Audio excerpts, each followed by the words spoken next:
An arrogant teacher told a black student, "You'll fail," but what happened next left everyone speechless. This story of resilience, racism, and ultimate triumph will leave you in awe. Don't miss this. The classroom is silent. The air is thick with the scent of dry erase markers and anticipation. The fluorescent lights hum above, casting a pale glow over the students hunched over their desks. But today, all eyes are on Darius Carter, a 17-year-old black student who sits near the back of the advanced math class. Whitaker, a tall, lean man with graying hair and a sharp, permanent smirk, paces the room with deliberate slowness, holding the stack of graded tests in his hands. The papers shuffle like a deck of cards as he flips through them, relishing the power he holds. His eyes glint as he stops in front of Darius's desk. A slow, insidious smile creeps onto his face. Darius Carter. His voice slithers through the silence. Another failure. A ripple of muffled laughter rises from the other students. Darius grips the edge of his desk, his nails digging into the worn wood. His jaw tightens, but he refuses to lower his gaze. With a flick of his wrist, Mr. Whitaker drops the paper onto Darius's desk. The page flutters down like a fallen leaf, landing face up. A bold red office is slashed across the top. Darius's heart pounds. He knew the test was tough, but he had studied for it. He had spent hours solving equations, working through formulas until his head ached. He thought he had done better. Mr. Whitaker crosses his arms, looking down at him like a disappointed judge delivering a sentence. "I told you," he says, loud enough for everyone to hear. "This class is too hard for students like you."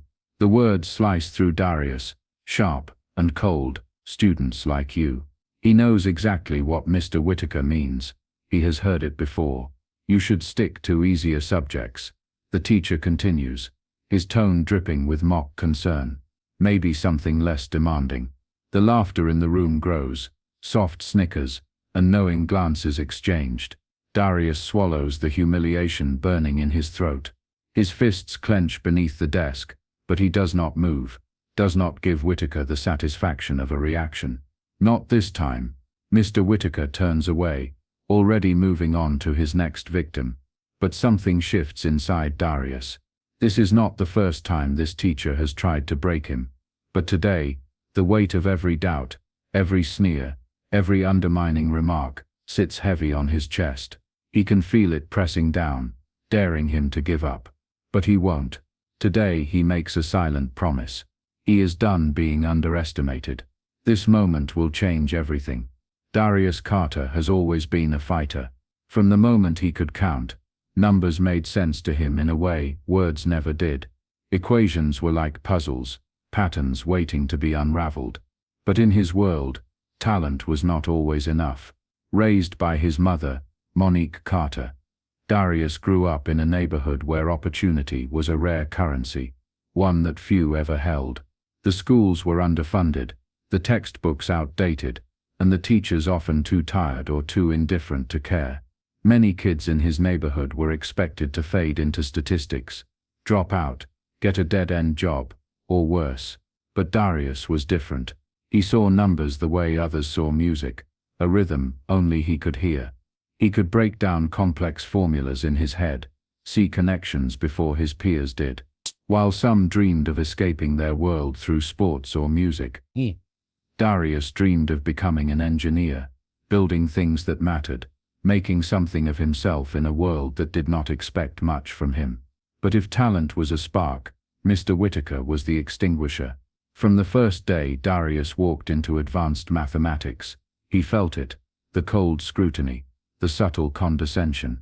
It started with low grades on tests, ones where he had double-checked his work, only to find red marks slashed across the page with little explanation. When he asked for help, Mr. Whitaker's response was always the same: "Figure it out yourself. If you belong in this class, you should already know." Other students, white students, received detailed corrections, extra help, second chances. Darius got silence. And then came the remarks, always carefully veiled, but never subtle enough to ignore. "Some students just aren't built for this level of work. Not everyone can handle the pressure of real academics. Maybe math just isn't your thing." Darius knew what he meant. Students like you. For months he tried harder, stayed up later, pushed himself beyond exhaustion, hoping that if he just proved himself, Mr. Whitaker would see. But the grades did not change. No matter how hard he worked, he kept getting marked down, and doubt started creeping in. Maybe he's right, Darius thought late at night, staring at yet another disappointing test score. Maybe I will fail. But deep down, something in him refused to believe that he was more than what Mr. Whitaker saw, and soon he would prove it. Mr. Whitaker stands at the front of the classroom, his smirk barely concealed as he flips through a thick packet of papers. The students sit in uneasy silence, waiting. This, he announces, holding up a stapled stack of pages, is your final project. It will determine 50% of your grade. A few murmurs ripple through the classroom. Darius sits up straighter, already sensing something is off. Mr. Whitaker's gaze locks onto him, his eyes gleaming with something between amusement and malice. Since some of you have struggled, he says, voice thick with false sympathy, this is your last chance to prove you belong here. The words hang heavy in the air, their meaning clear to everyone. The implication cuts through Darius like a blade. You do not belong here. The tension in the room is palpable. Darius's hands tighten into fists beneath his desk. He can feel the stares, the way some students glance at him with pity, others with thinly veiled expectation. He knows exactly what they are thinking. He will fail. Mr. Whitaker hands out the packets, and as soon as Darius looks down, his chest tightens. The project is a complex mathematical proof, far more advanced than anything they have covered in class. It is nearly impossible. Darius's stomach twists. This is a setup, the final test, the last hurdle before Mr. Whitaker can justify failing him completely. A choice to make. Darius storms into his apartment that evening, his mind racing, frustration burning through him. His mother, Monique Carter, sits at the small kitchen table, exhaustion lining her face from another long shift at the diner. But when she sees him, she immediately knows something is wrong. Talk to me, baby, she says, setting down her coffee mug. Darius slams his backpack onto the counter, rubbing his hands over his face. It is Mr. Whitaker, he mutters. He gave us an impossible project. He wants me to fail. Monique studies him for a long moment, then leans forward. Are you going to let him win? She asks, voice calm but firm. Darius hesitates. He can still hear Mr. Whitaker's voice, can still feel the weight of all those doubtful stares. What if I can't do it? His voice is quiet, almost ashamed. What if he is right? Monique's expression hardens. Listen to me, she says. I raised a fighter, not a quitter. If that man wants you to fail, then you show him exactly who you are. Darius takes a breath. She is right. He cannot let Mr. Whitaker win. The sleepless nights begin that night. Darius makes a decision. He will give this project everything he has. He spends hours in the school library, poring over textbooks, scribbling equations, until the pages are filled with numbers. When the books are not enough, he turns to online lectures, watching videos until his eyes blur from exhaustion. He barely sleeps. His fingers cramp from constant writing. His mind swims with equations, but he refuses to give up. His friends start to worry. Even his mother tells him to take a break, but he shakes his head. He does not have time for breaks. He is going to prove everyone wrong. And then finally, after weeks of relentless work, he does it. The proof is complete. Darius stares at the pages before him, his heart pounding. He checks it again and again. It is flawless. For the first time in weeks, he allows himself to breathe. The day of the project submission arrives. Darius walks into class with his head held high, his completed proof tucked neatly inside his folder. He hands it to Mr. Whitaker, meeting his eyes without fear. For the first time, the teacher looks surprised, not pleased, not impressed, just caught off guard. Darius returns to his seat, feeling something unfamiliar, pride, but his victory is short-lived. The next morning, Mr. Whitaker calls him to the front of the class. Darius frowns, confused. The teacher holds up his paper and waves it slightly. like it is something disgusting. Darius, he says, his voice deceptively light. This is quite the improvement. The way he says it makes Darius's stomach drop. He knows what is coming. Mr. Whitaker tilts his head, his smirk returning. Tell me, he continues, how exactly did you manage this? Darius's jaw tightens. I worked hard. Mr. Whitaker chuckles. A cold, empty sound. Mr. Whitaker chuckles. A cold, empty sound. Mr. Whitaker continues. All a tea. Tea. He confined so with stomach. A student like you, he says, voice low, could not possibly come up with this on your own. The classroom falls into dead silence. Darius feels the breath leave his body. His hands shake. He did everything right. He worked harder than anyone. And still, it is not enough. Mr. Whitaker leans forward, tapping the paper against his palm. Tell me the truth, he says. Who helped you? Darius's heart pounds. He looks around, expecting to see outrage, someone standing up for him. But the other students just sit there, watching, waiting for him to break. His throat tightens. No one helped me. The teacher's smirk widens. That is interesting, he says, tilting his head, because I could not find a single flaw in this proof. That means one of two things. Either you had outside help. He pauses, letting the silence drag. Or you cheated. Darius's stomach twists painfully. Cheated. Everything he has worked for. Every hour of lost sleep. Every moment of doubt. And this is what he gets. His hands curl into fists. He wants to scream, to shout the truth. But Mr. Whitaker has already decided his fate. And Darius realizes, with a sickening certainty, he was never meant to win. Darius sits alone in the near-empty classroom, the glow of his desk lamp casting long shadows across the walls. His proof, the one Mr. Whitaker accused him of cheating on, is spread out before him. The intricate web of numbers and formulas, a testament to the sleepless nights and relentless effort he poured into it. He knows it is right. He knows it is his. But knowing does not seem to matter. In Mr. Whitaker's world, the classroom door creaks open. Darius barely looks up, assuming it is a janitor or another teacher passing through. But then, a voice, calm, inquisitive, and unfamiliar, breaks the silence. Is that your work? Darius lifts his head. Standing near the doorway is a woman, mid-40s, dressed in a crisp blazer, her sharp, intelligent eyes scanning the numbers on his paper. She steps forward, pulling the chair from the desk in front of him. Dr. Elaine Richardson, the name tag on her lapel reads. I was just passing through, she says, eyes flicking over his calculations. But I have to admit, I am intrigued. May I? She gestures to the paper. Darius hesitates, but then nods slowly, watching, as she leans in to examine his work. Her eyes move rapidly over the proof, tracing the lines of logic he had so meticulously crafted. She does not just skim, she studies it. After a few moments, she sits back, her expression unreadable. Darius braces himself for another dismissal, another accusation, another variation of you.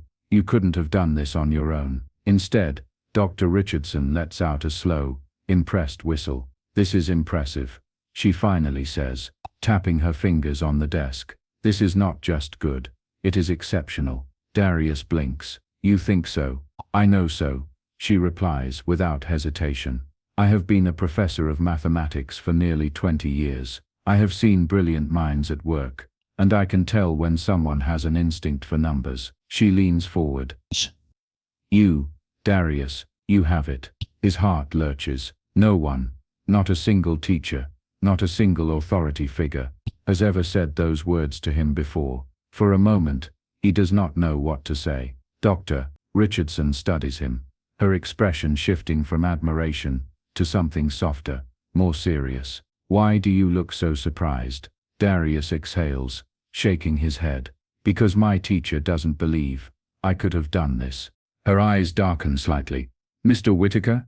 Darius nods. He does not have to explain further. Dr. Richardson sighs, glancing back at his work. Let me guess, you work harder than most of your classmates, yet somehow, you are always the one struggling to prove yourself. Darius nods again. She leans back in her chair, folding her arms. Unfortunately, I have seen this story before. Brilliant students being dismissed, underestimated. Her voice softens. But I also know what happens when those students refuse to be ignored. Darius sits up slightly, his interest piqued. Dr. Richardson smiles. There is a national mathematics competition happening next month. It is judged by real mathematicians. No bias, no politics, just pure skill. She pauses, letting her words sink in before she delivers the final push. I think you should enter. Darius stiffens. Me, in a national competition? You have the ability, she says without hesitation. I have no doubt, but doubt is all Darius has ever been fed. He hesitates, the familiar voices creeping in. What if I am not as good as she thinks? What if I fail? As if sensing his hesitation, Dr. Richardson tilts her head. What is stopping you? Darius hesitates, then exhales. Mr. Whitaker, he has spent this whole year convincing me that I am not good enough. Dr. Richardson's eyes harden. Then this is your chance to prove him wrong. Her words ignite something inside him. For too long, he has let Mr. Whitaker dictate his worth. This is his moment. Slowly, deliberately, Darius lifts his chin and meets her gaze. I will do it. Dr. Richardson smiles. Good, then let us show them exactly what you are capable of. The auditorium is packed. Hundreds of students, parents and faculty members fill the seats, murmuring with excitement, as the national mathematics competition reaches its final round. At the front of the stage, Darius Carter stands alone, a single spotlight illuminating him, as he faces a panel of renowned mathematicians. The final problem, a proof so complex it would intimidate even seasoned scholars, glows on the massive projector screen behind him. The murmurs in the audience fade into an expectant silence. Darius grips the marker in his hand. This is it. His moment. The judges watch, their pens poised over their evaluation sheets. The competitors who went before him had stumbled, hesitated, doubted themselves. But Darius, he has already done the impossible. Taking a breath, he steps forward and begins writing. The numbers flow from his mind like second nature, his movements quick, efficient, certain. Each stroke of the marker cements his defiance against every voice that ever told him he was not good enough. Against every red aphoret Mr. Whitaker ever slapped on his papers. Against every snide remark, every sneer, every attempt to erase his brilliance before it could shine. A hush falls over the crowd as Darius finishes his proof. He underlines the final equation and steps back, chest rising and falling with adrenaline. A judge adjusts his glasses, leans forward, and examines the solution with narrowed eyes. All. Another leans over, whispers something to his colleague. Then, one of the judges claps, and then another, and another, until the entire panel rises to their feet, applauding. The audience erupts. The roar of cheers crashes over Darius like a tidal wave. He did it. He won. He is handed the first place medal, his name now etched in history as the winner of the national mathematics competition. Darius stands tall, his heart pounding as the weight of this victory sinks in. And then, his eyes lock onto Mr. Whitaker, in the crowd. The arrogant teacher. The man who spent an entire year trying to break him, is motionless, his face pale. His eyes dart from the glowing solution on the screen to Darius standing victorious on stage. He knows, he was wrong, but he is not the only one who knows it. Dr. Richardson, seated in the front row, slowly stands. The applause softens as she turns to face the audience, and more importantly, the school principal sitting just a few seats away. With the composure of a woman who has seen far too many students like Darius underestimated, she speaks. Mr. Whitaker. The crowd shifts as people turn to look at him. She stiffens. Dr. Richardson's voice rings through the hall, measured, unshakable. You doubted him. You tried to break him. You made every attempt to convince him, and everyone else, that he did not belong. The principal's expression darkens. Dr. Richardson folds her arms. And yet, here we are. The same student you belittled, dismissed and accused of cheating, just proved himself on a national stage in front of experts. She gestures toward the judges, who nod in agreement. The room is dead silent now. The weight of her words settles over Whitaker like a crushing force. The principal rises to his feet. His gaze is cold. Is this true, Mr. Whitaker? The teacher's mouth opens and closes, but no sound comes out. There is no excuse to hide behind now. He looks around, searching for an escape, but there is none. Too many eyes are on him. Too many witnesses to his failure. He swallows hard. The man who spent months humiliating Darius is now the one humiliated. Finally his voice, small, weak, nothing like the arrogant tone he once used to taunt Darius, emerges. I may have misjudged him. The words are barely audible. The principal's jaw tightens. Then you can say it properly, to him, in front of everyone. Darius stands still, his heart hammering in his chest as Mr. Whitaker, the same man who once laughed at his failures, slowly turns toward him. His lips press together, and for a moment it looks like he might refuse. But then under the principal's hard stare, he lowers his gaze and mutters the words that once seemed impossible. I was wrong about you, Darius. The audience gasps. The teacher swallows his pride, forced to face the truth. I should not have doubted you. Darius does not smile. He does not gloat. He simply nods, because he does not need Mr. Whitaker's validation.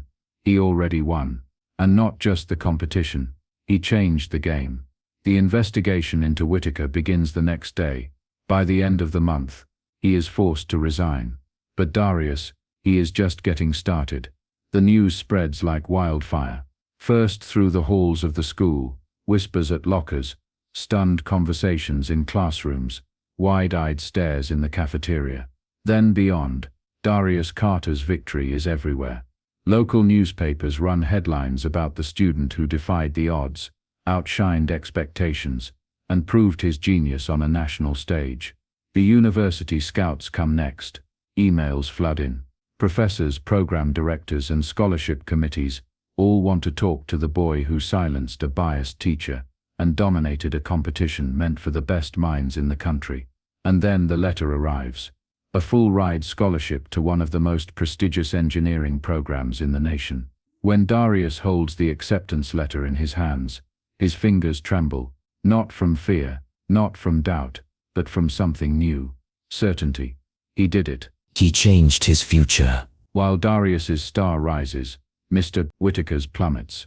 The school board completes their investigation within weeks. Too many students come forward.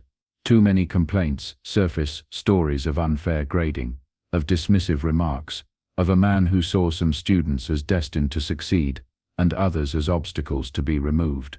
The final verdict. He is forced to resign. There is no press coverage, no outpouring of sympathy. No one fights for him.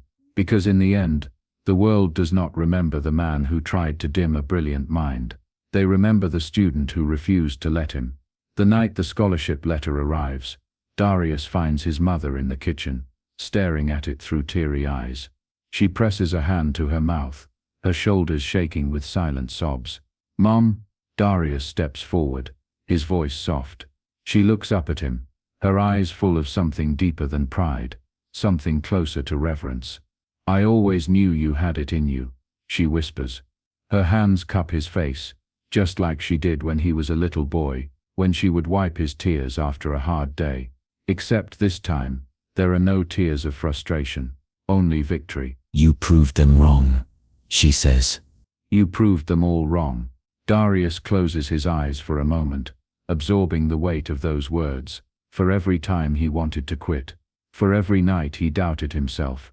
For every moment he believed Whitaker's lies. This moment erases it all. A week later, Chains before his school.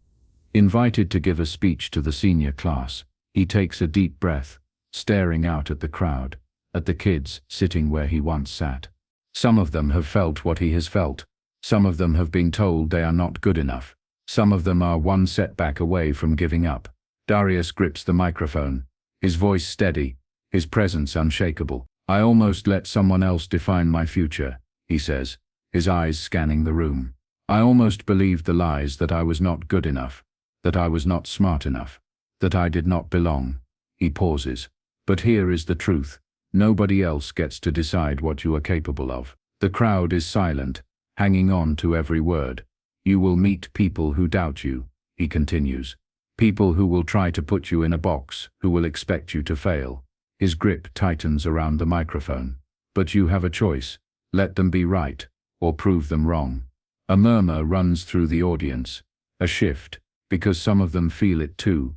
That fire, that hunger, that refusal to be defined by someone else's expectations. Darius smiles, stepping back. So tell me, he says, looking straight into the camera, broadcasting the speech to the school's online audience. Have you ever been underestimated? He lets the question hang. Then one final challenge. Tell your story, in the comments. Because this is bigger than him. This is the start of a movement. And Darius Carter is just getting started.